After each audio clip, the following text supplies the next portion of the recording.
முதலில் நாம் அனைவரும் கண்களை மூடி நமது புருவ மத்தியில் இறைவனது இருப்பையும் மகான்களின் இருப்பையும் உணர முயற்சி செய்வோம்.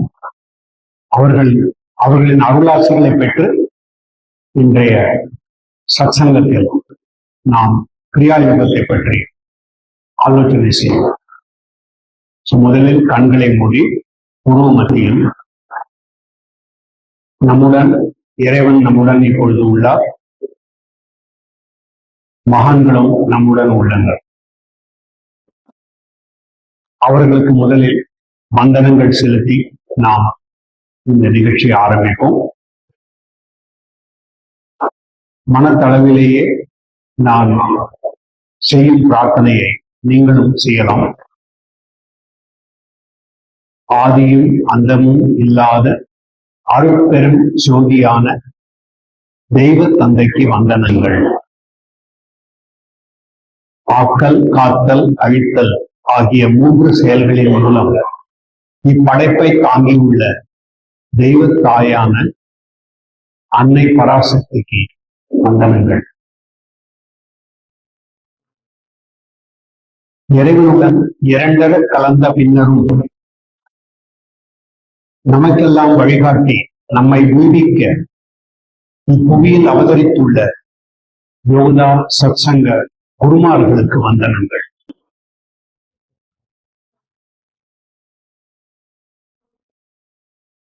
நாம் அனைவருமே இறைவனின் புதல்வர்கள் என உணர்வதற்காகவும்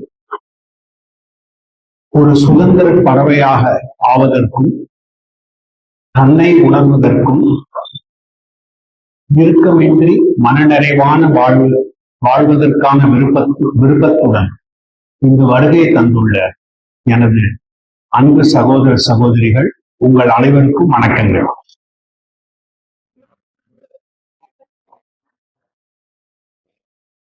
இப்ப ஆகஸ்ட் 15ஆம் தேதி நம்ம சுதந்திர தினத்தை கொண்டாடினோம்.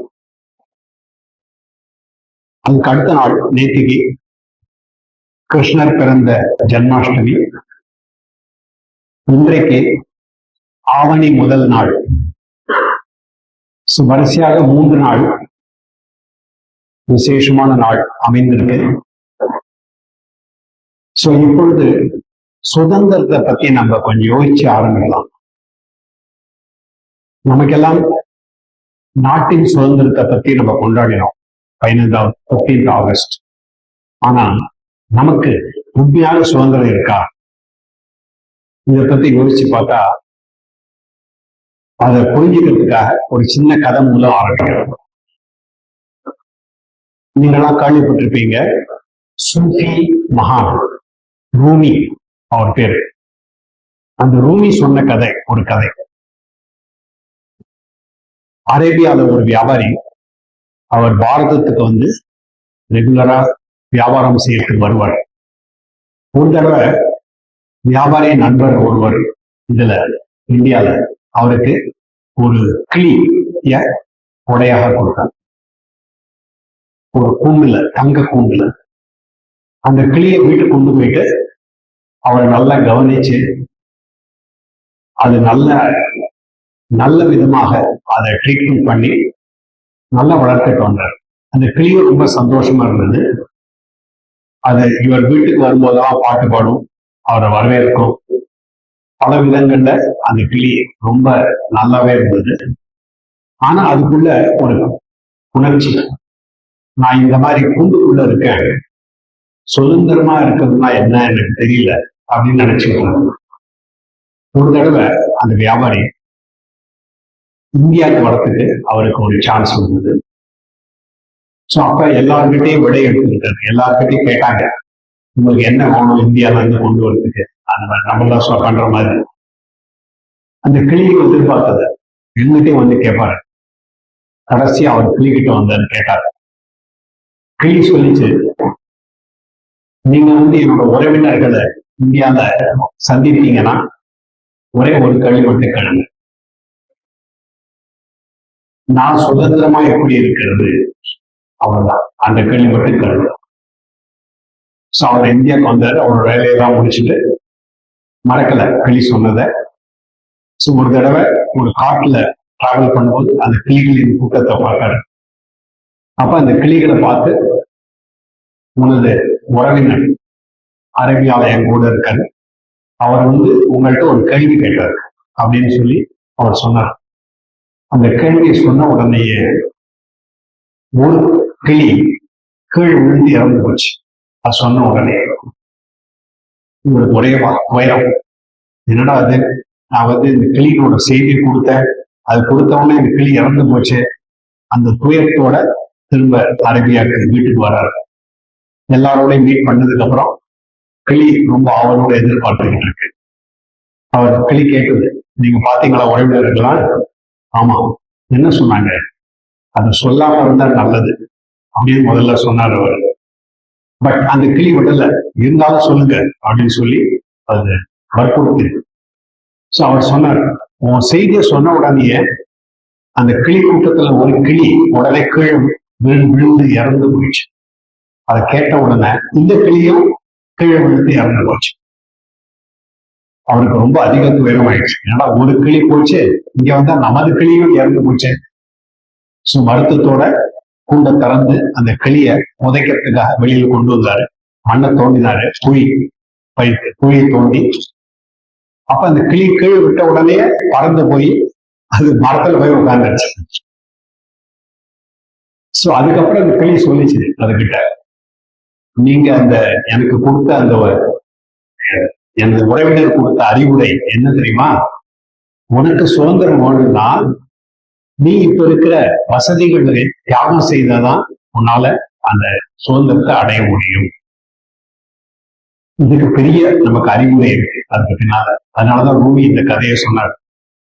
அது என்னது, நாம் நமது ஒரு சிறைக்குள்ள இருக்கோம், நமக்கு தெரியல.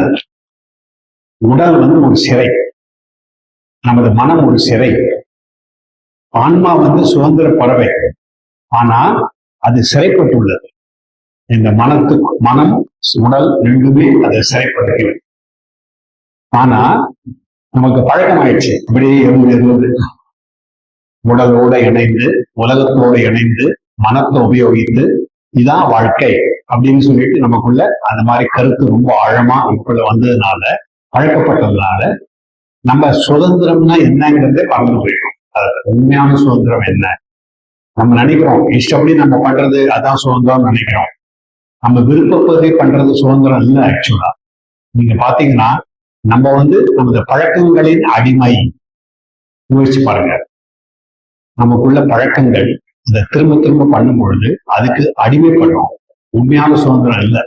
உண்மையான சுதந்திரம்னா விவேக சக்தியை உபயோகித்து எந்த தருணத்திலையும் எது சரியானது, எது எனக்கு உகந்தது, எது எனக்கு நன்மை தரக்கூடியது, அதை செலக்ட் பண்றது உண்மையான சுதந்திரம்.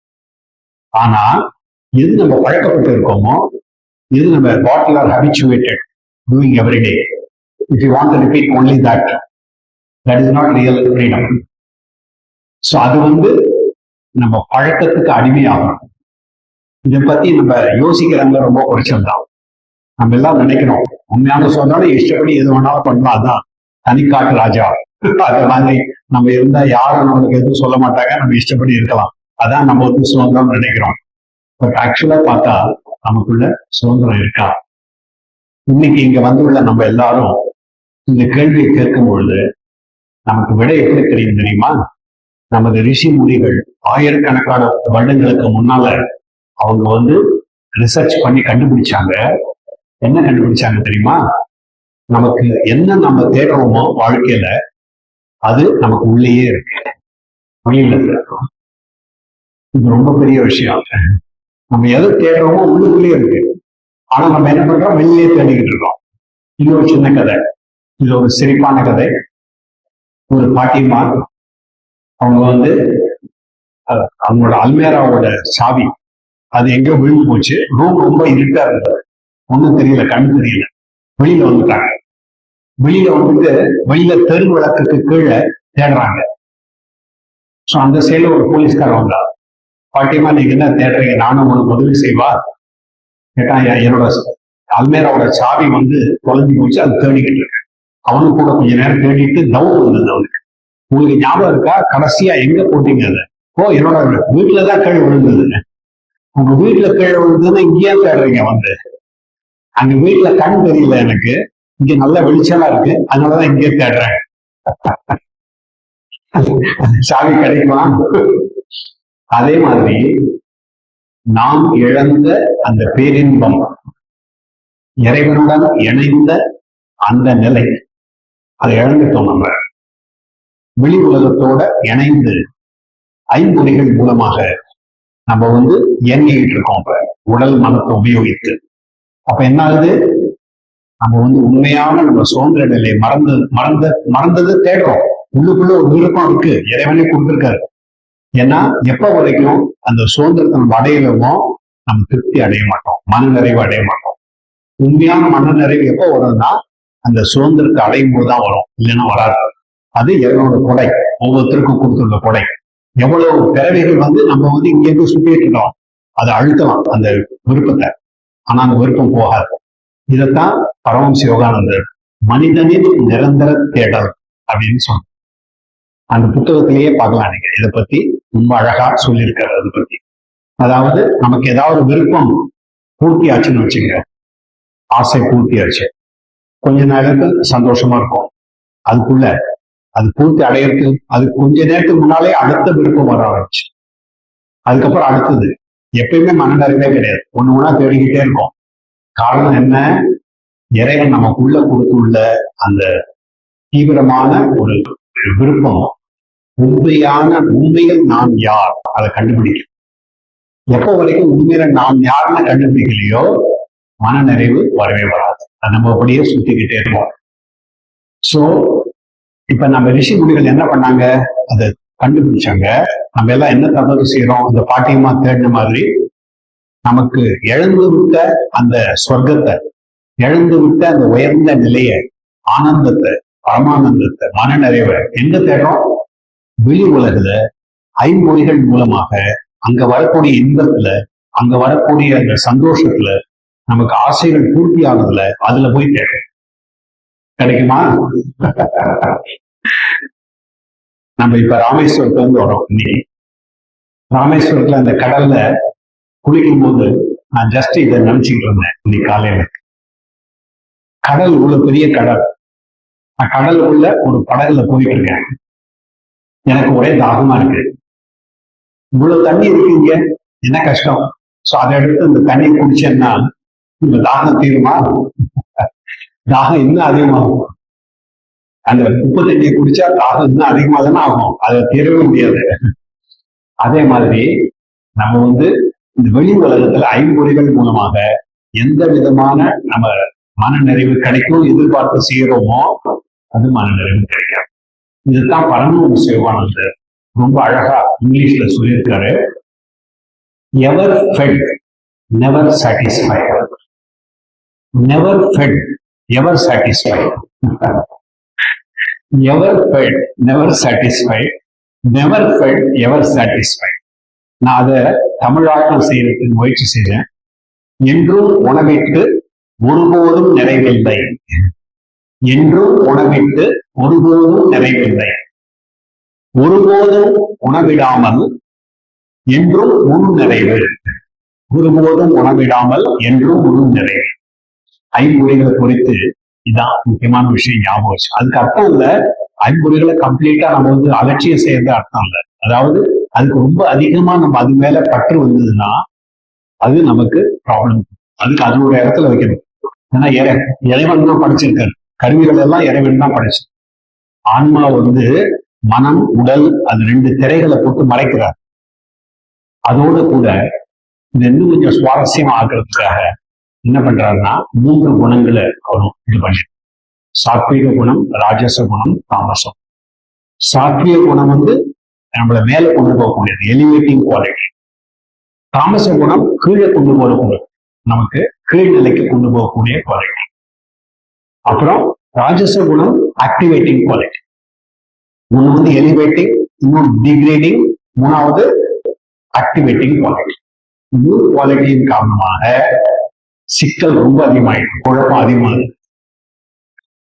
இறைவன் ரொம்ப எளிதா நம்ம உள்ளுக்குள்ள போய் இறைவன் கண்டுபிடிச்சிட்டா திருவிளையாடல் ரொம்ப வேகமா முடிஞ்சு போயிடும். இங்க கொஞ்சம் சுவாரஸ்யமா ஆக்குறதுக்காக, நம்ம அட்வென்ச்சரை நல்ல ரியல் அட்வென்ச்சரா மாற்றுறதுக்காக, அதுக்காக இறைவன் கொஞ்சம் காம்ப்ளிகேஷன் பண்ணிட்டாரு இந்த மாதிரி. பட் இந்த காம்ப்ளிகேஷன் ரொம்ப சிம்பிளா இருக்கு கேட்கும் போது.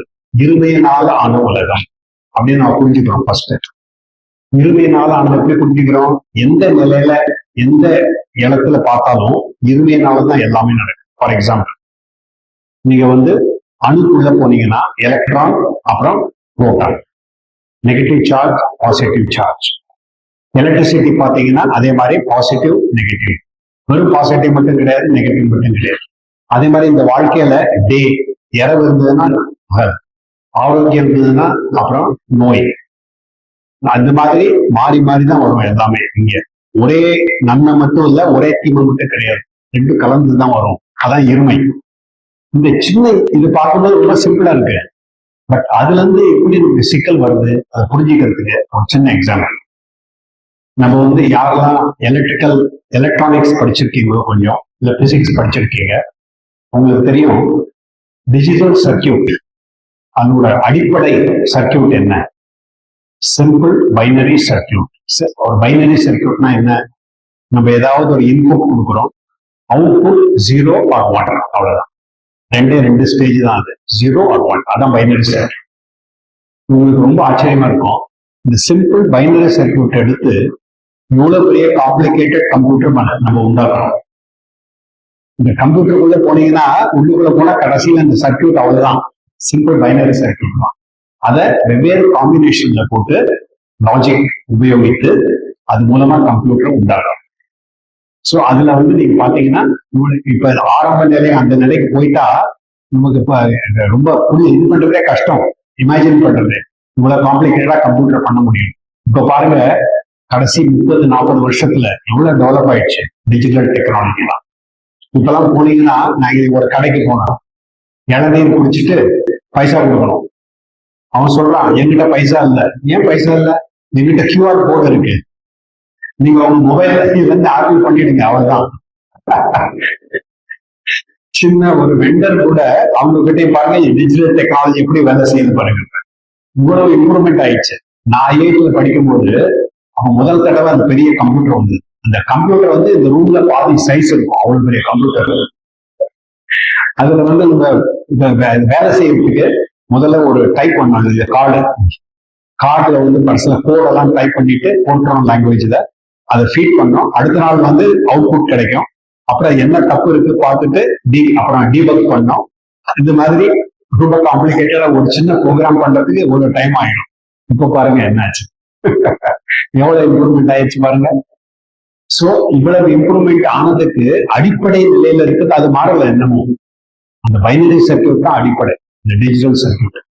அதே மாதிரி இறைவன் இவ்வளவு காம்ப்ளிகேட்டட் படைப்பை கொண்டு வந்திருக்காரு. இவ்வளவு இருக்கு இங்க வெரைட்டி. ஆனா உள்ள அடிப்படையில போனீங்கன்னா அது ஒரே ரெண்டு ஃபோர்ஸோட இன்ட்ராக்ஷன் தான். ஒரு ஃபோர்ஸ் வெளியில போறக்கூடிய சக்தி, இன்னொன்னு உள்ள வரக்கூடிய சக்தி. வெளியில போற சக்திக்கு பேரு அபரா பிரகிருதி இல்ல மாயை. உள்ள வரக்கூடிய சக்தி பரா பிரகிருதி இல்ல இறைவனோட அன்பு. இறை அன்பு நம்மளை உள்ள இழுக்குது, மாயை வெளியில தள்ளுது. இவ்வளவுதானே. இந்த சிம்பிள் இன்ட்ராக்ஷன்ல இருந்து இவ்வளவு காம்ப்ளிகேட்டட் உலகம் வந்திருக்கு. இதை நம்ம ரிஷி முனிகள் கண்டுபிடிச்சாங்க. அவங்க கண்டுபிடிச்சிட்டு என்ன சொல்றாங்க, உண்மையா முன்னேற்றம் அடையணும், தன்னை உணரணும்னு என்ன பண்ணணும்னா, வெளியில போகக்கூடிய சக்தியோட இணையாம உள்ள வரக்கூடிய சக்தியோட இணையும். சிம்பிள் தானே. கிரியா யோகம் அதான். கிரியா யோகம் என்ன பண்ணுதுன்னா, எப்படி நம்ம இத வெளிமுகமாக போகக்கூடிய கவனத்தை எப்படி உள்முகமாக திருப்பது. இதான் நார்மலா ரொம்ப கஷ்டம் அதை பண்றது. நம்ம நினைக்கலாம், என்ன வரும், எனக்கு ஆனந்தமா இருக்கணும், அமைதியா இருக்கணும். ஆனா நம்ம சூழ்நிலைகள், நமது பழக்க வழக்கங்கள், நமது சுற்றினர்கள், சுற்றுப்புறத்தார்கள், நாட்டின் நிலைமைகள், பல ஃபேக்டர்ஸ் என்ன பண்ணுது, அந்த அமைதியை குலைக்கிறதுக்கு எல்லாம் ரெடியா இருக்கு. உடனே நம்ம நினைக்கிறோம் அமைதியா இருக்க போறேன், அடுத்த 5 நிமிஷத்துக்குள்ள அமைதி போயிடுது. ஏன்னா இந்த மாதிரி பல சூழ்நிலைகளோட தாக்கத்தினால அதுல இருந்து எப்படி விடுதலை அடையிறது? நம்ம இதை எவ்வளவு விதமான சூழ்நிலைகள் இருந்தாலும் நமக்குள்ள அமைதியா இருக்க முடியுமா?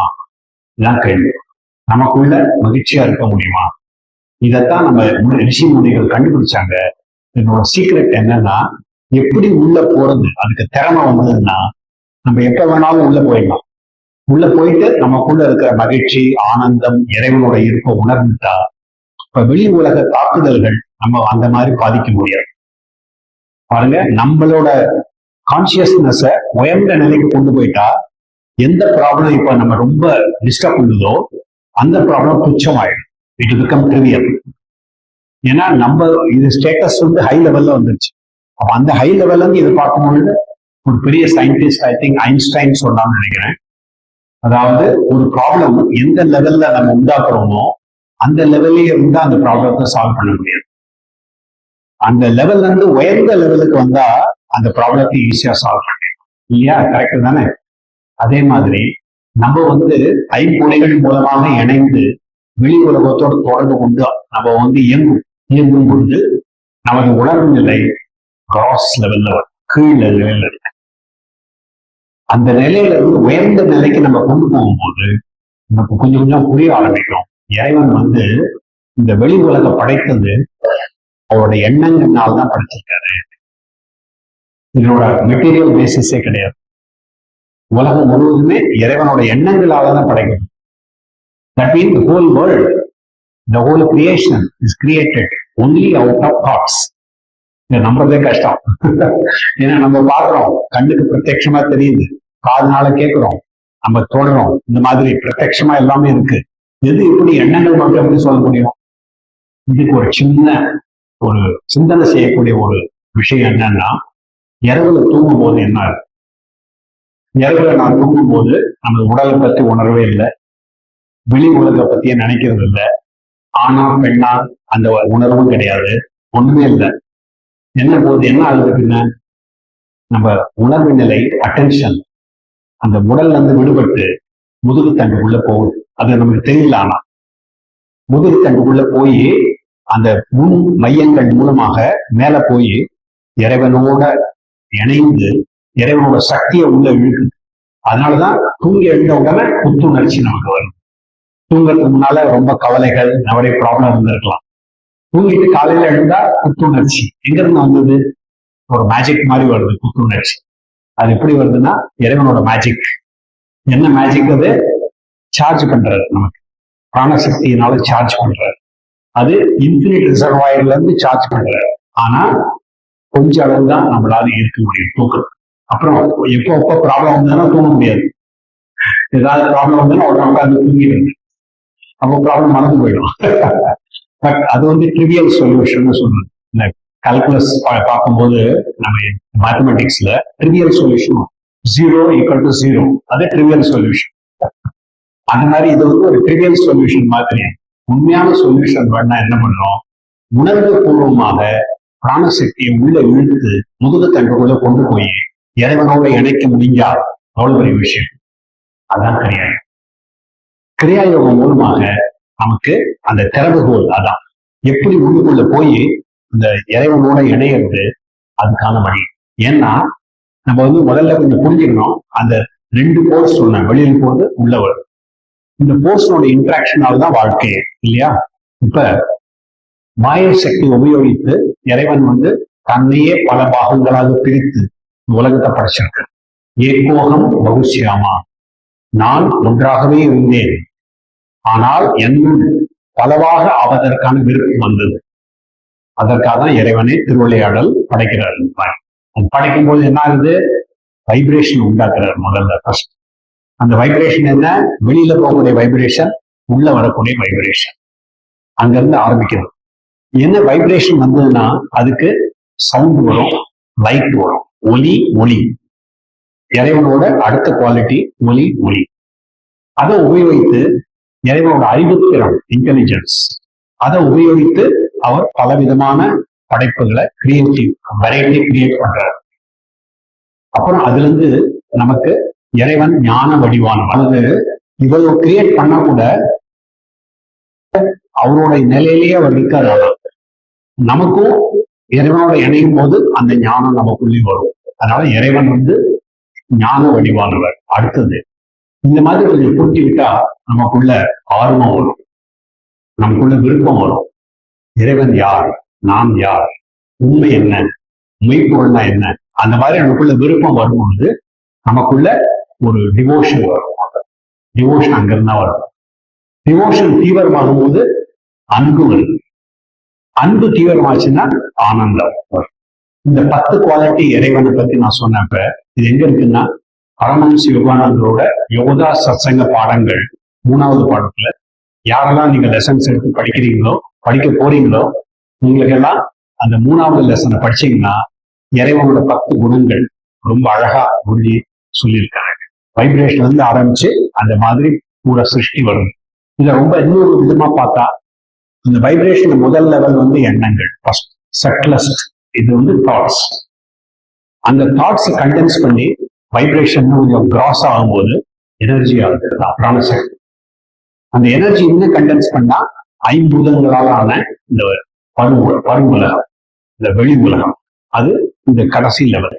அப்படின்னா சட்டில் லெவல் என்னது? தாட்ஸ். அதை விட கிராஸ் லெவல்ல அடுத்தது எனர்ஜி, அடுத்தது மெட்டீரியல் வேர்ல்ட். ஸோ ரெண்டுக்கும் கனெக்ஷன் என்ன? எனர்ஜி தானே நடுவில். அதாவது எண்ணங்கள் அப்புறம் வெளி உலகம், ரெண்டுக்கு நடுவில் என்ன கனெக்ஷன்? எனர்ஜி. இதை நம்ம ரிஷி முனிகள் கண்டுபிடிச்சாங்க. அதனால உள்ள போறதுக்கான மிக உயர்ந்த வழி, அது வேகமான வழி, விஞ்ஞான வழி, அறிவியல் பூர்வ வழி என்னன்னா இந்த எனர்ஜியை கண்ட்ரோல் பண்ண. வெளியில போகக்கூடிய எனர்ஜியை உள்ள திருப்பி போற மாதிரி நமக்குள்ள திறமை வந்ததுன்னா நம்ம அட்டென்ஷன் வந்து உள்ளுக்குள்ள போயிடும்.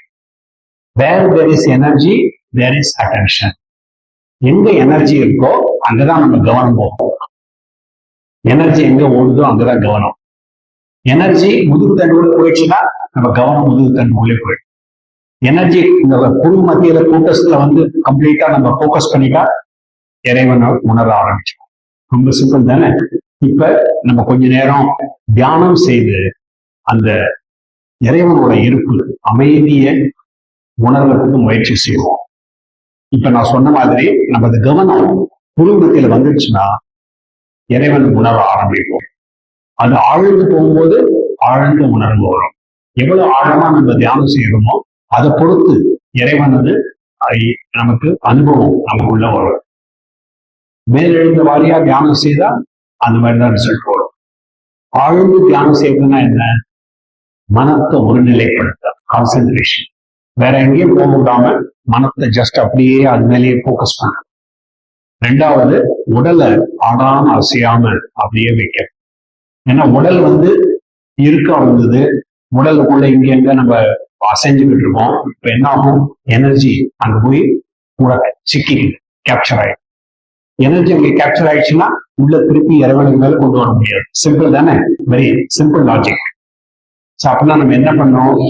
உடல்ல இருந்து நமது அலைவாய மனத்துல இருந்து கவனத்தை விடுவிச்சு உள்ள கொண்டு வரும். அதுக்கு சீக்ரெட் என்ன? 5 பொறிகள்ல இருந்து கவனத்தை விடுவிக்கிறது.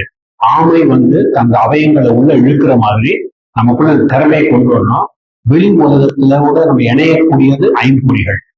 அந்த 5 பொறிகள்ல இருந்து கவனத்தை விடுவிச்சு உள்ள கொண்டு வரும்.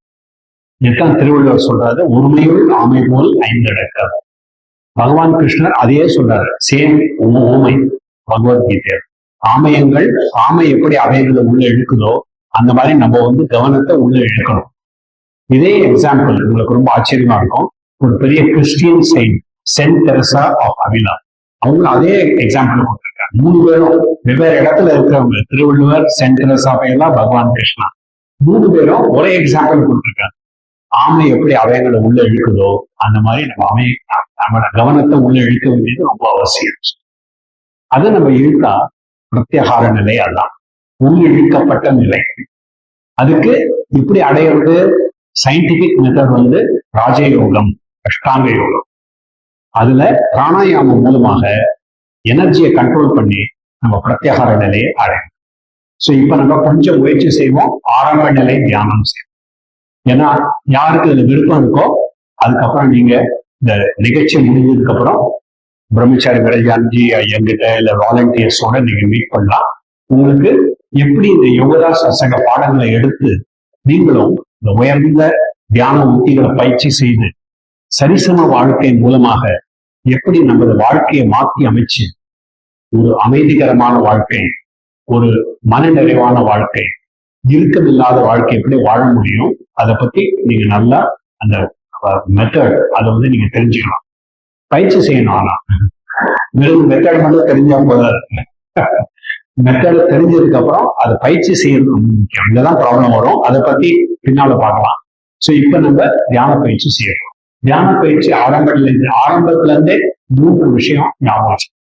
ஆரம்பத்துல இருந்தே ஒண்ணு, முதுகுத்தண்டு நேராக உட்காரு. ஏன்னா சில சமயம் நம்ம இந்த மாதிரி ஃபங்க்ஷன்ல சேர்ல நின்று உட்கார்றது கொஞ்சம் கஷ்டம். முடிஞ்ச அளவு பண்ணுங்க. எவ்வளவு உங்களால நின்று உட்கார முடியுமோ நிமிர்ந்து உட்காரு. அது நின்று உட்கார்றதுக்கு எது உதவி செய்யும்னா அங்க நிலை போஸ்டர். உங்களை 2 கைகளையும் தொடையும் அடிவையும் சேரக்கூடிய இடத்துல போய் வச்சீங்கன்னா நீங்க பார்க்கலாம், ஆட்டோமேட்டிக்கா உங்க முதுகுத்தண்டு நேராக. அது கஷ்டமா இருந்ததுன்னா கொஞ்சம் முன்னால வச்சுக்கணும், தொட மேல இல்ல இந்த பின்னால வச்சது பெஸ்ட். பட் ஆரம்பத்துல கஷ்டமா இருக்கும், கொஞ்சம் பயிற்சி செஞ்சு ஈஸியா வந்துடும். சோ இது முடிஞ்சா இந்த பொசிஷன்ல வைங்க, இல்ல கைகளை முன்னால வச்சுக்க. சோ முதுகுத்தண்டு நேராக. ரெண்டாவது, உடல் தளர்வாக, எங்கேயுமே இறுக்கம் இல்லாம உடலை தளர்வா வைக்கிறது. இதுக்கு நம்ம ஒரு பயிற்சி செய்வோம். அதுக்கு முன்னால இன்னொரு விஷயம் சொல்லிடுறேன். மூணாவது, கண்களை லேசா மேல தூக்கி புருவ மத்தியில வைக்கணும். கண்கள் புருவ மத்தியில இருந்ததுன்னா அப்ப என்ன ஆகும், நமது மனம் ஆட்டோமேட்டிக்கா ஒருநிலைப்பட்டு கான்சென்ட்ரேஷன் நமக்குள்ள வரும். இது வேற எதுவும் பண்ணேன்னா ஒரு வெறும் இந்த இடத்துல மட்டும் நீங்க மனத்தை இங்க வைக்கிறது, கண்களை வைக்கிறதோட முக்கியமான விஷயம் மனத்தை வைக்கணும். மனம் இங்க இருக்கு, கண்கள் இங்க இருக்குன்னா நீங்க பார்க்கலாம், ஆட்டோமேட்டிக்கா மனம் சாந்தமாயிடும், சுவாசம் அமைதியாயிடும், உங்களுக்குள்ள ஒரு கான்சென்ட்ரேஷன் வரும். வேற எதுவும் பண்ணலாம் கூட டெய்லி ஒரு 5 நிமிஷம் 10 நிமிஷம் காலை மாலை உட்காந்து கண்களை மட்டும் இங்க வச்சு உட்கார்ந்து இருந்தீங்கன்னா அதே உங்களுக்கு ரொம்ப உதவி செய்யும். அதனாலதான் யோகதா சத்சங்க பாடங்கள்ல ஆரம்பத்துல இருந்தே முக்கியமான விஷயம் கண்களை புருவமத்தில எப்படி வைக்கிறது. ஏன்னா சிரமம் இல்லாத வைக்கிறோம். நான் சில சமயம் டிவோட்டி சொல்லுவாங்க, எனக்கு கான்சென்ட்ரேட் பண்ணா தலைவலி வந்துடும். தலைவலி ஏன் ரொம்ப ஸ்ட்ரெயின் பண்ணி இந்த இடத்துல அப்படி ஃபோக்கஸ் பண்ணா அப்ப தலைவலி வரும். அந்த மாதிரி பண்ணக்கூடாது, ஸ்ட்ரெயின் இல்லாம பண்ணணும். அது பண்றதுக்கு வழி கொஞ்சம் தூரத்துல பார்க்கணும். ஆரம்பத்துல உங்களுக்கு அந்த மாதிரி உபயோகமா இருந்தா அந்த மாதிரி பண்ணுங்க. தூரத்துல பார்த்துட்டு கண்ணை முடிக்கிறது அன்னைக்கு. அப்புறம் இன்னும் கொஞ்சம் முன்னால கொண்டு வருது, இன்னும் கொஞ்சம் முன்னால, அந்த மாதிரி மெதுவா பயிற்சி செய்து இங்க கொண்டு வந்துடலாம். இதை பத்தி நல்லா புரிஞ்சுக்கிறதுக்கு உங்களுக்கு ஹோம்ஒர்க். 1வது பாடம், லெசன் நம்பர் 1 யோகதா சத்சங்க பாடம். அதுல கடைசியில பாத்தீங்கன்னா துணை பாடங்கள், அதாவது துணை அறிவுரைகள், சப்ளிமெண்டரி இன்ஸ்ட்ரக்ஷன் அப்படின்னு இருக்கு. அதுல பரமசிவானந்தர் வழி கொடுத்திருக்காரு. எப்படி கண்களுக்கு பயிற்சி கொடுத்து அது எப்போது இங்கே இருக்கிறது நமக்கு உதவி செய்யும். ஓகே, இப்ப கண்கள் புருவ மத்தியில, முதுகுத்தண்டு நேராக, உடல் தளர்வாக. கண்களை மூடி வச்சுக்கலாம், அரைக்கண்ணாவும் வச்சுக்கலாம். உங்களுக்கு எது சுலபமா இருக்கோ பார்த்து. சில பேருக்கு அரைக்கண் இருந்தா நல்லா இருக்கும், நிறைய பேருக்கு கண்கள் மூடினா பெட்டர். ஆனா மூடி இருக்கும்பொழுது கொஞ்சம் எச்சரிக்கையோடு இருக்கணும். கண்கள் கீழே வரக்கூடாது. கண்கள் கீழே வந்ததுன்னா அவ்வளவுதான், அடிமன நிலை, இல்லைன்னா மன அமைதியற்ற நிலை, அதான் வரும். கண்கள் நேராக இருந்தா மன அமைதியற்ற நிலை. கண்கள் கீழே வந்ததுன்னா அடிமன நிலை, தூக்க நிலை. அதை பூமியில வரக்கூடாது. துரிய நிலைக்கு போறதுக்கு கண்கள் 2 மேல தூக்கி கீழே வரக்கூடாது. அதனாலதான் அது ரொம்ப முக்கியமான விஷயம். ஓகே, இந்த இடத்துல வச்சுக்கிட்டு இப்ப நம்ம என்ன பண்ண போறோம்னா, உடலை தளர்வாக்குறதுக்கு இன்னும் கொஞ்சம் பயிற்சி. நார்மலா நம்ம நினைக்கிறோம் ரொம்ப ரிலாக்ஸா இருக்கும்னு நினைக்கிறோம். ஆனா நமக்கே தெரியாம பல இடங்கள்ல இருக்கும். ஏன், பிராணசக்தி சில இடத்துல அதிகமா இருக்கு, சில இடத்துல குறைச்சலா இருக்கு. அந்த அதிகம் குறைச்சலா இருக்கிறதுனால எனக்கும் இல்லாத காரணத்தினால நமக்கு இறுக்கம் வருது, அங்கிருந்தா டென்ஷன் வருது. சோ அந்த டென்ஷன்ல இருந்து விடுபடுறதுக்கு வழி பரமசிவானந்தர் கொடுத்த விஞ்ஞான வழி ஒண்ணு, அதை பிராக்டிஸ் பண்ணும். சோ கண்களை மூடி உருவத்தில் வைங்க, அமர்வு நிலையை சரியா செக் பண்ணி ஒரு தடவை. அதாவது முதுகுத்தண்டு நேராக இருக்கு, உடல் தளர்வாக இருக்கு, இப்ப ரெட்ட சுவாசத்துடன் வெளிமூச்சு வாய் வழியாக விட்டு உடலை தளர்வாக்கும். ஒரு சின்ன சுவாசம், ஒரு பெரிய சுவாசம் வாய் வழியாக அது பண்ணி உடல் தளர்வாங்க. முதல்ல இங்க இருந்து ஆரம்பிக்கணும். ஏன் அப்படின்னா நம்ம கரியமல வாயுவை லங்ஸ்ல இருந்து வெளியில் தள்ளிடும், ஃப்ரெஷ் ஆயிடும். இப்ப மெதுவா சுவாசத்தை உள்ள எழுங்க. அதே சமயத்துல உடலை இருக்க மாட்டோம், பாதங்கள்ல இருந்து கழுத்து வரைக்கும் இருக்க மாட்டோம், முட்டி போட்டு 6 எண்ணிக்கை வரைக்கும் இருக்கத்தை வச்சுட்டு இப்ப ரெட்ட சுவாசத்தோட உடலை தளர்வாங்க. ஒரு நீண்ட சுவாசத்தோட உடலை இருக்கமாக்குங்க. ரெட்ட சுவாசத்தோட உடலை தளர்வாக்குங்க. ஒரு நீண்ட சுவாசத்தோட உடலை இறுக்கமாக்குங்க. ரெட்ட சுவாசத்தோட உடலை தளர்வாக்கு. நார்மலி 6 தடவை பண்ணா நல்லது. இப்ப 3 தடவை தான் பண்ணுவோம். இப்ப சுவாசத்தை மறந்துடுங்க. உங்க புருவ மத்தியில ஒரு கொஞ்சம் அமைதி கிடைக்கும். ஏன்னா அதிகமா ஆக்சிஜனை கொண்டு வந்திருக்கோம், அதனால ஃப்ரெஷ்ஷா இருக்கும். கார்பன் டை ஆக்சைடும் எல்லா வழியும் போயிடுச்சு. அதனால இந்த ரத்தம் சுத்தமானதுனால ஒரு ஃப்ரெஷ்னஸ் அதுல இருந்து வரும். அந்த ஃப்ரெஷ் வாழ்ந்த காரணத்தினால ஒரு அமைதி கிடைக்க ஆரம்பிக்கும். அந்த அமைதியை உணர்ந்து கூட்டத்துல அப்படியே உட்கார்ந்துருக்கு, வேற எந்த எண்ணமும் இல்லாம அமைதி மட்டும் உணர்ந்து. தாய்மானவர் சொன்னது சும்மா இருத்தலே சுகம். ஜஸ்ட் அந்த அமைதி மட்டும் உணர்ந்து குரு மத்தியில கொஞ்ச நேரம் உட்கார்ந்துருக்கு, 30 செகண்ட். எவ்வளவு அதிகமா அந்த அமைதியில உட்கார்றோமோ தியானத்துல ஆழ்ந்து போவோம். இப்ப கொஞ்சம் தான் பண்ண போறோம். இன்னொரு 30 செகண்ட் பண்ணும், 1 நிமிஷம் டோட்டல்.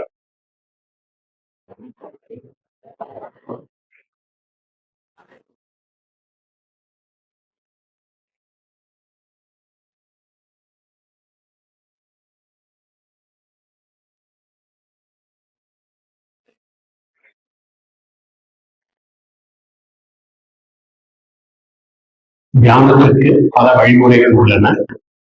இப்ப நம்ம சின்ன சுவாச பயிற்சி செய்து கொஞ்சம் அமைதி உணர்ந்தோம்.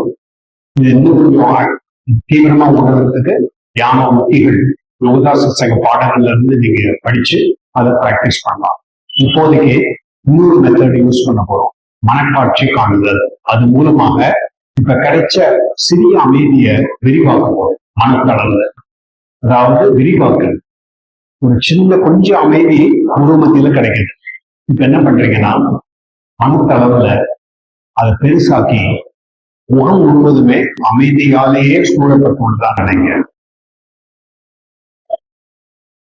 அதை இன்னும் விரிவாக்கி உடல் முழுவதுமே அமைதியாலேயே நடந்து இன்னும் விரிவாக்கி இங்க இருக்கிற நம்ம எல்லாரும் இந்த ஹால்ல உட்கார்ந்துருக்கோம், நம்ம எல்லாருமே அமைதியாலேயே அப்படி நெருங்கிடுறோம்.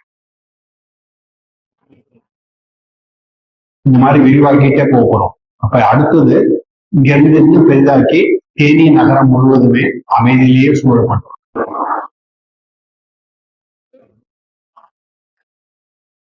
இன்னும் விரிவாக்கி நம்ம தமிழ்நாடு முழுவதுமே,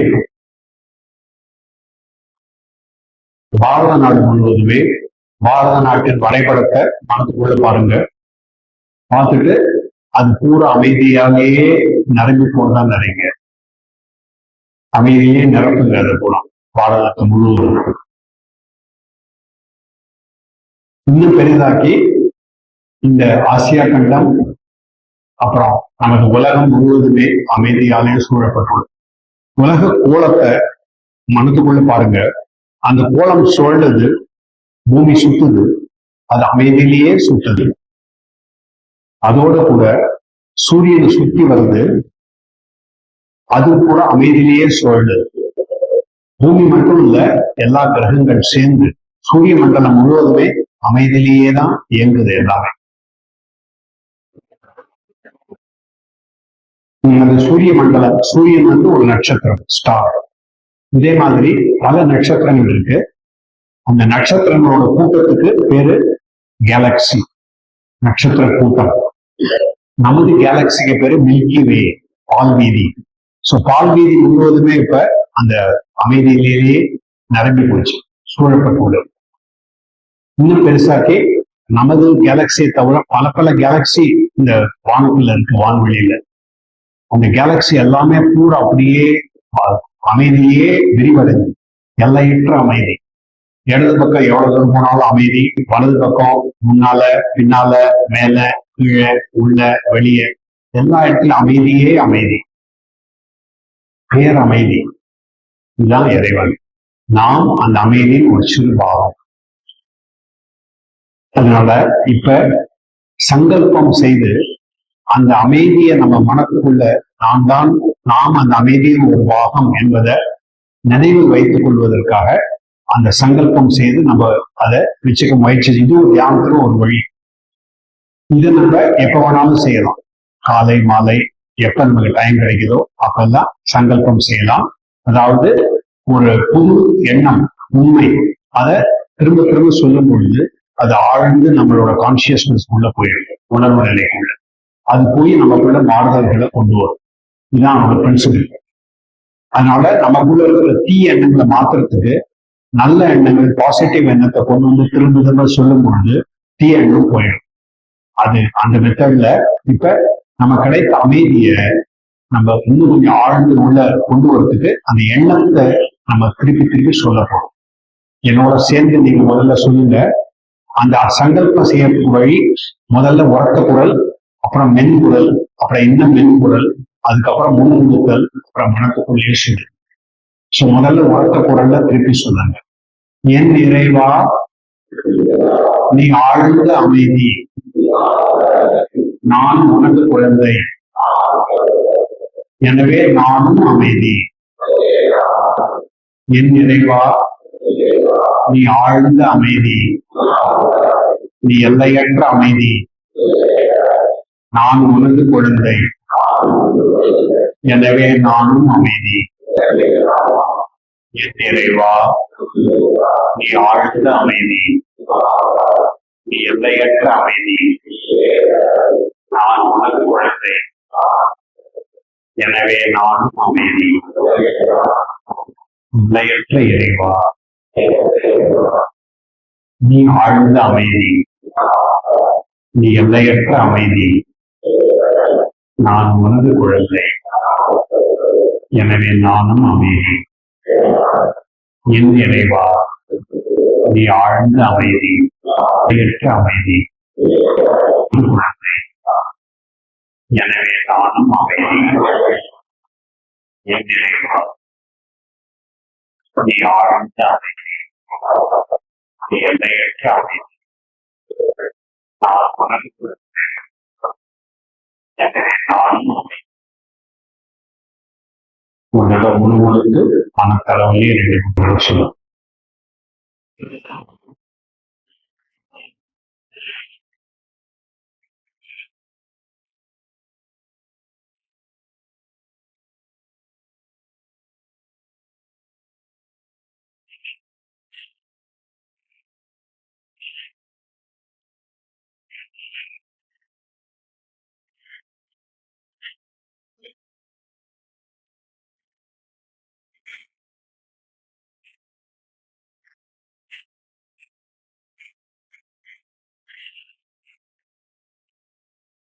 இறைவனது குணங்கள்ல அமைதி ஒண்ணு. அமைதியை தவிர பல குணங்கள் இருக்கு. அன்பு, ஞானம், ஆனந்தம், அழகு, ஒளி, ஒலி எல்லாமே இறைவனோட வடிவம். இப்ப இன்னொரு சங்கல்பம் செய்து எப்படி இறைவனோட அந்த வைப்ரேஷன் நமக்குள்ள உணர முடியும், அதுக்கான முயற்சி செய்யறதுக்கு மென்டலா ரிலாக்ஸ் பண்றது, மனத்தளவுல தளர்வடைதல். உடல் தளர்வடை நம்ம செய்தோம், மனத்தளவுல தளர்வடை செய்யறதுக்கு இன்னொரு சங்கல்பம் செய்வோம். திரும்ப உறக்க குரல்ல இருந்து ஆரம்பிக்க போறோம். என் இறைவா, நான் தளர்வடைந்து எனது எல்லா மன பாரங்களையும் வீசி எறிகிறேன். எனவே என் மூலம் நீ உனது பரிபூர்ண அன்பு, அமைதி மற்றும் ஆனந்தத்தை வெளிப்படுத்த இயலும். என் இறைவா, நான் தளர்வடைந்து எனது எல்லா மனபாரங்களையும் வீசி எறிகிறேன். எனவே என் மூலம் நீ உனது பரிபூர்ண அன்பு, அமைதி மற்றும் ஆனந்தத்தை வெளிப்படுத்த இயலும். என் இறைவா, நான் தளர்வடைந்து எனது எல்லா மனபாரங்களையும் வீசி எறிகிறேன். எனவே என் மூலம் நீ உனது பரிபூர்ண அன்பு, அமைதி மற்றும் ஆனந்தத்தை வெளிப்படுத்த இயலும். என் இறைவா, நான் தளர்வடைந்து எனது எல்லா மனபாரங்களையும் வீசி எறிகிறேன். எனவே என் மூலம் நீ உனது பரிபூர்ண அன்பு, அமைதி மற்றும் ஆனந்தத்தை வெளிப்படுத்த இயலும்.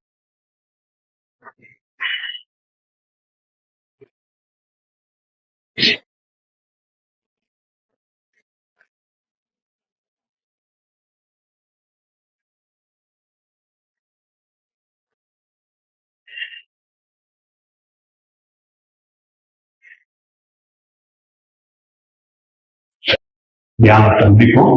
ஓம் சாந்தி சாந்தி சாந்தி.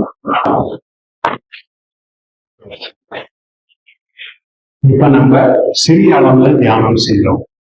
ஆரம்ப நிலை தியானம். இதுலயே பாருங்க, நம்ம இந்த கொஞ்ச நேரம் தியானம் செய்தா கூட நமக்குள்ள எவ்வளவு அருமையான அனுபவம் நமக்கு எல்லாம் கிடைச்சது. நிச்சயமா நமக்குள்ள நிறைய பேருக்கு இப்ப கிடைக்குள்ள அந்த வைப்ரேஷன் ரொம்ப அருமையா இருந்தது இல்ல. சோ இதை இன்னும் கொஞ்சம் ஆழ்ந்து போறதுக்கு நம்ம யோகதா சத்சங்க தியான உத்திகளை பயின்று செய்தா பண்ண முடியும். இன்னும் கொஞ்சம் டீப்பா போக முடியும். ஆனா ஒரு விஷயம் ஞாபகம் வச்சுக்க வேண்டியது அவசியம். என்ன, நம்ம சொன்னோம்ல, இருமையால இறைவன் படைத்த இந்த உலக எப்படி சிக்கலாக்குறாரு? 3 குணங்கள் மூலமாக. அந்த 3 குணங்களை பத்தி கொஞ்சம் தெரிஞ்சுக்கிட்டா நல்லது. அதுக்கு ஒரு சின்ன கதை மூலமாக புரிஞ்சுக்கலாம். ஒரு வியாபாரி காட்டு வழியா அவருக்கு போக வேண்டியிருக்கு. அவரோட வியாபாரத்துக்கு அவர் வீட்டுல இருந்து போயிட்டு அது எல்லாத்தையும் அவரு பணத்தை எடுத்துக்கிட்டு திரும்பி வராரு காட்டு வழியா. 3 திருடர்கள் அவங்கள பிடிக்கிறாங்க வழியில. அவங்க கிட்ட இருக்கிற எல்லாத்தையும் எடுத்துக்கிட்டு ஒரு திருடன் சொல்றான், இன்னும் அவங்க கிட்ட நம்ம கிட்ட ஒண்ணும் இல்லை, அவனை அவ்வளவுதான், அவனை முடிச்சிடலாம் அப்படின்னு சொல்றான். அடுத்த திருடன் சொல்றான், ஏன் அந்த மாதிரி பண்ணோம், அவங்க கிட்ட எல்லாருமே எடுத்துக்கிட்டாச்சு, ஒரு மரத்தோட கட்டி போட்டு நம்ம அப்படியே போயிடலாம் அப்படின்னு சொல்லி அதுக்கப்புறம் மரத்தோட கட்டி போட்டு போயிட்டாங்க. கொஞ்ச நேரத்துக்கு அப்புறம் 3வது திருடன் மெதுவா எங்களெல்லாம் மன்னிச்சிடுங்க, இந்த மாதிரி உங்களை ட்ரீட் பண்ணிட்டோம், நான் உனக்கு உதவி செய்யறேன், இங்க இருந்து நீ அமைதியா உனக்கு வீட்டுக்கு போகலாம், நான் உன்னை கூட்டிட்டு போறேன் அப்படின்னு சொல்லி மரத்துல இருந்து அவனை விடுவிச்சு அவன் கூட நடந்து வீட்டு வழியா கொண்டு போய் விட்டுட்டான். விட்டுட்டு சொன்னான். அப்ப இந்த வியாபாரி சொல்றான், நீ நல்லவனா இருக்க, ஏன் திருடு தொழில் செய்யற, நீங்க திருட விட்டுலாமே அப்படின்னா. அவன் சொன்னான், இல்ல இது என்னோட கடமை, திருடுதான் என்னோட கடமைன்னு சொன்னான். இது கேட்கும்போது வேடிக்கையா இருக்கு. பட் இது ஒரு ஓமை கதை. இது நம்ம என்ன தெரிஞ்சுக்கிறோம்னா, இறைவன் படைத்த படைப்புல 3 குணங்கள் இருக்கு. அதை நம்மளால அவாய்ட் பண்ண முடியாது. நம்ம வாழ்க்கையில எதிர்கொண்டுதான் ஆகணும். அந்த 3 குணங்கள் தான் 3 திருடர். அதுல தாமச குணம் என்ன, நம்ம வாழ்க்கையை கம்ப்ளீட்டா அழிக்கிறது அதனோட பர்பஸ். அது எப்படி வரும்? சோம்பேறித்தனம், அப்புறம் மீதி பேருக்கு தீங்கு செய்தல், கொலை செய்தல், அந்த மாதிரி அது கூட தாமச குணம். அது நம்ம வாழ்க்கையை அழிச்சிடும் கம்ப்ளீட்டா. அது கீழே இருக்கக்கூடிய குணம். ராஜச குணம் என்ன? உலகப்பற்று மூலமாக நம்மளை கட்டி பிடிக்குது உலகத்தோட. உலகத்தோட இணைச்சி வைக்கிறது. அது இருந்ததுதான் இப்போதைக்கு நமக்கு தெரியாது. சுதந்திரம் பத்தி சொன்னோம்ல ஆரம்பத்திலேயே, அந்த மாதிரி உலகப்பட்டனால இணைந்து இருக்கும். சாத்வீக குணம் அதான் நல்ல திருடம். அது நமக்கு உதவி செய்து நமக்கு விடுதலை கிடைக்கக்கூடியது, சுதந்திரத்தை அளிக்கக்கூடியது. இப்ப என்ன நமக்கு எல்லாம் தெரியாத விஷயம் என்னன்னா, நிறைய பேருக்கு இந்த 3 திருடர்களை யாரு நம்ம சப்போர்ட் பண்ண போறோம் அது நம்ம கையில இருக்கு. இறைவன் அந்த சுதந்திரம் கொடுத்துருக்காரு. நமக்கு யாரை சப்போர்ட் பண்ண போறோம்? நம்ம தாமச குணம் அந்த திருடனை சப்போர்ட் பண்ணா நம்ம வாழ்க்கை கீழ்நிலைக்கு போயிடும். ராஜச திருடனை சப்போர்ட் பண்ணினா நம்ம உலகப்பட்டோட இணைந்து சுத்திக்கிட்டே இருப்போம். சாத்விக குண திருடனை சப்போர்ட் பண்ணினா நம்ம விடுதலை அடைய முடியும். இப்ப பாருங்க, இவ்வளவு சிம்பிளா புரிஞ்சுக்கிட்டோம்ல. ஆனா ரொம்ப கஷ்டமான விஷயம் என்ன, நமக்கே தெரியாம யாரை சப்போர்ட் பண்றோம்னு நமக்கு தெரியாது. ஏன்னா திரும்ப திரும்ப ஒரே மாதிரி பண்ணும்போது பழக்கம் வருது இல்லையா? அந்த பழக்கத்தினால காரணத்தினால நம்ம சப்போர்ட் பண்றோம். கொஞ்ச நாளைக்கு அப்புறம் ப்ராப்ளம் வரும்போது தான் தெரியும். அதாவது ரொம்ப அதிகமா நமக்கு நல்லா குடிச்சிருக்குன்னு வச்சுக்கோங்க, ரசகுல்லா சாப்பிட்டுக்கிட்டே இருக்கும், இல்ல ஹல்வா சாப்பிட்டுக்கிட்டே இருக்கும்.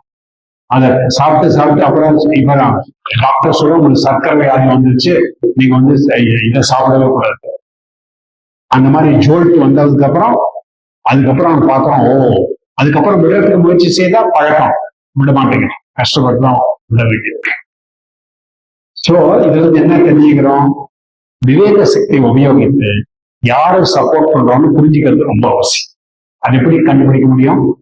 சுய சோதனை சொல்ல தினசரி சுய சோதனை செய்து நாம் வழக்கமாக எதை செய்யறோங்கிறத கண்டுபிடிக்கணும்.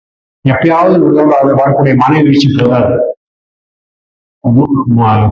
ஒவ்வொரு கணமும் நம்ம என்ன நினைக்கிறோம், என்ன செய்யறோம், எப்படி பிஹேவ் பண்றோம், எப்படி நமக்குள்ள அந்த எண்ணங்கள் இருக்கு, அது ரொம்ப முக்கியமான விஷயம்.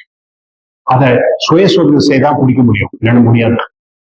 சுய சோதனை செய்து நம்ம கண்டுபிடிச்சிட்டா யாரை நம்ம சப்போர்ட் பண்றோம், அப்ப கான்சியஸா உணர்வு பூர்வமாக சாத்வீக குணத்தை வளர்த்துட்டா எவ்வளவு நல்ல விஷயம்.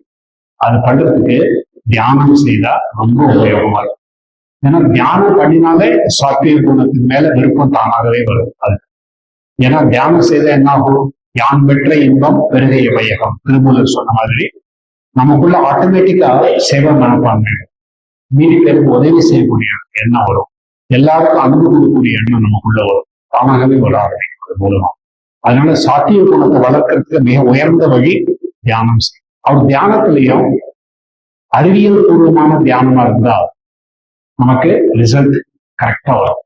அதனாலதான் கிரியா யோகாங்கிறது ஆகாய விமான வழி பரமசிவ யோகானந்தர் சொல்றாரு.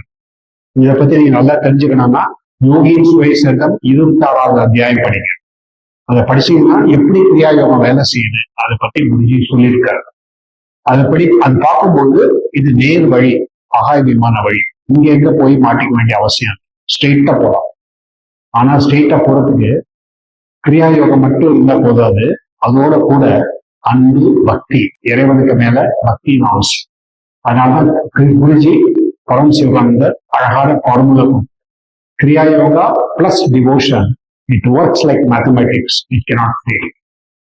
ரெண்டும் சேர்ந்து அப்பதான் நமக்கு அந்த ரிசல்ட் வரும். ஏன் அது அவசியம்னா, நமக்குள்ள வெளியில போற சக்தியோட இணைய விருப்பம் எப்போது இருந்ததுன்னா இறைவனுக்கு மேல விருப்பம், இறைவன் மேல பக்தி வரவே வராது.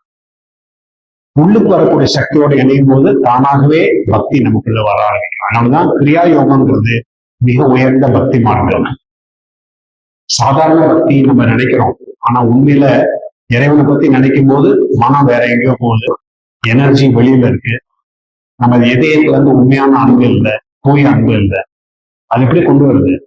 அதுக்கு உள்முகமாக போக வேண்டியது அவசியம். உள்ள போகக்கூடிய சக்தியோட இணைகிறது ரொம்ப அவசியம். அதான் கிரியா யோகம் பண்ணுறது. அதனால கிரியா யோகம் பண்ணிட்டு இறைவன் மேல அன்பு கொடுக்க முயற்சி செய்தீங்கன்னா ரொம்ப நல்ல ரிசல்ட் வரும். அதனாலதான் குருஜி சொல்றாரு, prayer after Kriya yoga is very effective, 1000 times more effective or even much more than that. Ordinary வெறும் பிரார்த்தனை பண்றதை விட கிரியா யோகம் பண்ணிட்டு பிரார்த்தனை பண்ணீங்கன்னா அதை ரொம்ப டீப்பா பண்ணி பலன் நினைக்கக்கூடியதா இருக்கும். ஸோ அதனாலதான் கிரியா யோகம் ரொம்ப அவசியம். இப்ப கிரியா யோகத்தை பத்தி ஷார்ட்டா சொல்லிட்டோம். அதாவது தூக்கத்துல எப்படி உணர்வு அற்ற நிலையில நம்ம எப்படி உள்ள போறோமோ கிரியால உணர்வு பூர்வமாக பிராணசக்தியை உள்ள இழுக்கிறது. என்ன ப்ராசஸ் அது? அதுல நிறைய வழிகள் இருக்கு, நிறைய மெத்தட்ஸ் இருக்கு. மனம், சுவாசம், பிராணசக்தி மூணையும் ஒரே விதமா கட்டுப்படுத்துறது அதான் அடிப்படை. ஏன்னா வெறும் மனத்தை மட்டும் கட்டுப்படுத்தா அதுவும் பண்ணலாம், நிறைய டைம் ஆகும். வெறும் சுவாசத்தை மட்டும் கண்ட்ரோல் பண்ணீங்கன்னா அதுவும் நிறைய டைம் ஆகும். வெறும் பிராணசக்தி மட்டும் கண்ட்ரோல் பண்ண முயற்சி செய்தீங்கன்னா அதுவும் முடியும். மூணையும் சேர்த்து பண்ணா நிச்சயமா ரிசல்ட் நல்லா வரும்ல. யோகதா உத்திகள்ல அப்படிதான். சக்தி ஊட்டும் உடற்பயிற்சி, பிராணசக்திய நம்ம உடலுக்குள்ள கொண்டு வந்து நம்ம உணர்றோம். நம்மளாம் சக்தியால தான் இறைவன் வந்து உடலை உருவாக்கி இருக்காரு. ரத்த மாம்ச சரீரம் இல்லை, அது சக்தியால ஆனா சரீரம் அப்படின்னு புரிஞ்சுக்கணும். எனர்ஜி சக்தி ஊட்டும் உடற்பயிற்சி, இது சாதாரண உடற்பயிற்சி இல்லை. இது சக்தி அளிக்கக்கூடிய உடற்பயிற்சி, பிராணசக்தியை உள்ளுக்குள்ள கொண்டு வரக்கூடிய. அதே மாதிரி ஹாங்ஸா டெக்னிக் பண்ணீங்கன்னா மனம் ஒருமுகப்படுது, சுவாசம் அமைதியாயிடும். ஓம் டெக்னிக் பண்ணும்பொழுது இறைவனோட இணையறம் உள்ளுக்குள்ள போய் அப்படின்னா மனம் ஆழ்ந்த நிலைக்கு போயிடும். அது மூலமா அப்புறம் கிரியா யோகம். 4வது கிரியா யோகத்துல என்ன ஆகுது? ஸ்ட்ரெயிட்டா சொன்னா சிம்பிளா, முதுகு தண்டை காந்த சக்தி உள்ளதா மாற்றும். அது எப்படி மாறணும்? அதனோட வட துருவம் நமது கூட்டஸ்தான், அதனோட தென் துருவம் மூலாதாரம். இந்த வட துருவம் தென் துருவத்துக்கு நடுவுல பிராணசக்தியை நம்ம கொண்டு வரும் பொழுது ஒரு மின்சாரம் காந்த சக்தி உள்ள ஃபீல்ட்ல போகும்போது அங்க ஒரு பவர்ஃபுல் மேக்னெட் உண்டாகும். ஸோ இது நம்ம காந்த சக்தி உள்ளதா நமது முதுகுத்தண்டு ஆனது காரணத்தினால வெளியில போகக்கூடிய கரண்ட்டை கூட அது உள்ள இழுக்குது. அது இந்த காரணத்தினால. சிம்பிள் தானே, சயின்டிபிக்கல், ரொம்ப அறிவியல் பூர்வமான. அதனால என்ன ஆகுது? பிராணசக்தி உள்ள போறதுனால நம்ம ரொம்ப சுலபமா நம்ம கவனத்தை உள்ளுக்குள்ள கொண்டு போக முடியும். அப்புறம் கடைசியா குருமத்தியில கொண்டு எல்லா முழு மனத்தையும், முழு இதயத்தையும், முழு சக்தியையும் இறைவனுக்கு அர்ப்பணிக்க முடியும். அது பண்ணும்பொழுது நமக்கு தெரியும் வாழ்வினோட குறிக்கோள் என்ன. இறைவனுடன் இருந்தட கருத்தல் தான் வாழ்வினோட குறிக்கோள். ஜீவாத்மா பரமாத்மாவோட ஒன்னாக, அதான் வாழ்வினோட குறிக்கோள். அதான் யோகம். அதை அடையக்கூடிய வழி ரொம்ப எளிய அகாயமான வழி. எளியன்னு சொல்றோம், ஆனா உண்மையில எளியது இல்லை. ஏன்னா பயிற்சி செய்யும் போது நம்ம பார்க்கலாம், ரொம்ப சின்ன பயிற்சி. பூர்வத்துல கண்களை வைக்க முடியுதா? நீங்க பாத்தீங்கன்னா ரொம்ப நேரம் பண்ண முடியாது. நிறைய சமயத்துல நீங்க பார்க்கலாம், ஆக்சுவலி கண்கள் கீழே வந்துருச்சு, உள்ள இல்லவே இல்லை. முதுகு தண்டை நேரா வச்சு உட்காருங்க, கொஞ்ச நேரத்துக்கு அப்புறம் அவ்வளவுதான், கலர் ஆயிடும், ஸ்விம் பண்றோம். அதுக்கப்புறம் அது பிராக்டிஸ் பண்ணி தான் வரும். அதனால பயிற்சி செய்ய வேண்டியது ரொம்ப அவசியம். Practice makes one perfect. அதோடு கூட விடாமுயற்சி. Perseverance is the magic of spiritual success. ஆன்மீக வெற்றிக்கு மந்திரம் மாதிரி வேலை செய்யும் விடாமுயற்சி. விடாமுயற்சியோட பண்ணும்போது சயின்டிபிக் பிரின்சிபல் புரிஞ்சுக்கணும் போது அது எப்படி வேலை செய்யணும். அதுல மோட்டிவேஷன் வரும். ஆனா நம்மளோட வில் பவர், இச்சாசக்தி உபயோகித்து தினசரி தியானம் செய்யக்கூடிய ஒரு நடைமுறைக்கு கொண்டு வரும். அப்பதான் முக்கியமான விஷயம். நிறைய டிவோட்டி ப்ராப்ளம் என்னன்னா, ஆரம்பிக்கும் போது கொஞ்சம் உற்சாகம் இருக்கு, அதுக்கப்புறம் வேற ஏதாவது நிறைய ப்ராப்ளம்லாம் வரும்பொழுது அந்த ரெகுலரா பண்றதை விட்டு போச்சுன்னா திரும்ப பிடிக்கிறது ரொம்ப கஷ்டம். ஏன்னா நெல்லிக்காய் மூட்டை இருக்குன்னு வச்சுங்க, ஒரு மூட்டைக்குள்ள நெல்லிக்காய் இருக்கு, அது திறந்து விட்டீங்கன்னா நெல்லிக்காய் கூட ஓடி போயிடும். அதை திரும்ப கலெக்ட் பண்றது எவ்வளவு கஷ்டம். அதே மாதிரி ஆரம்பத்துல இருந்தே காலை மாலை தியான பயிற்சி செய்து நீங்க பழக்கமாயிட்டீங்கன்னா ரொம்ப சுலபமாயிடும். ஆனா விட்டு போச்சுன்னா நெல்லிக்காய் மூட்டை செதறி போற மாதிரிதான், நெல்லிக்காய் கூட செதறி போயிடும், திரும்ப பிடிக்கிறது ரொம்ப கஷ்டம். ஸோ அதை விடக்கூடாது. ஆரம்பத்துல இருந்தே நீங்க ஒரு தீர்மானம் செய்யணும், எனக்கு காலை மாலை நான் தியானம் செய்யத்தான் போறேன், என்ன ஆனாலும் சரி, டைம் எப்படியாவது டைம் போடும். ஓகே, டைம் ஆயிடுச்சு இப்ப. ஸோ அதனால இப்ப இன்னைக்கு முக்கியமான கருத்தை நம்ம பார்த்துட்டோம். அதாவது கிரியாயோகம் போன்ற உயர்ந்த வழி மூலமாக நமது வெளியில போற ஒரு கவனத்தை உள்ள திருப்ப வேண்டியது ஒரு முக்கியமான ரகசியம், திறவுகோல். நம்ம மன நிறைவான வாழ்வு, அதோட இறுக்கமற்ற வாழ்வுக்கான திறவு. ஏன்னா எவ்வளவு நம்ம உள்ளுக்குள்ள போறோமோ வெளி உலகத்துல நம்ம இயங்குறது அவ்வளவு சுலபமாயிடும். உள்ளுக்குள்ள இருக்கிற அமைதி, அன்பு, ஆனந்தத்தை உணரும் பொழுது அதுல இருக்கிற சக்தினால, ஆன்ம சக்தி இறைவனோட சக்தி நமக்குள்ள வருது. இறைவனோட இச்சா சக்தி நம்மளோட இச்சா சக்தியை சார்ஜ் பண்ணது. அப்ப நம்ம நம்மளால முடியலன்னு வச்சுக்கல, ரொம்ப ரொம்ப குறைச்சலா தான் நமக்குள்ள கெப்பாசிட்டி இருக்கு. இறைவனோட சக்தி வந்ததுன்னா இன்ஃபினிட் கெப்பாசிட்டி, லிமிட்டே கிடையாது, எல்லையற்ற சக்தி. அந்த சக்தியை நம்ம இணையும் போது எது முடியாதுன்னு நினைச்சோமோ நிச்சயமா முடியும், அதை பண்ண முடியும். இம்பாசிபிள் ஒண்ணுமே கிடையாது. அந்த நிலைக்கு நம்ம வருவோம். அது வரத்துக்கு நம்ம இன்னைக்குல இருந்து அந்த மாதிரி பண்றதுக்கு யாருக்கெல்லாம் அந்த இன்ட்ரெஸ்ட் இருக்கோ, புதுசா வந்திருக்கீங்களோ, முதல்ல யோகியின் சுயசனம் படிங்க. அப்புறம் யோகதா சத்சங்க பாடங்கள் எடுத்து பயிற்சி செய்ய ஆரம்பிங்க. கொஞ்ச நாள் பண்ண உடனே உங்களுக்கு தெரியும் எப்படி உங்களுக்குள்ள அந்த அமைதி அதிகமாயிட்டே வருது, எப்படி உங்களுக்குள்ள அந்த மனநிறைவு வருது, ஒரு நம்பிக்கை வருது, தன்னம்பிக்கை எப்படி வளருது, அதோட கூட இறைவனுக்கு மேல நம்பிக்கை எப்படி உங்களுக்குள்ள வளருது உங்களுக்கு தெரியாது. மிக்க நன்றி.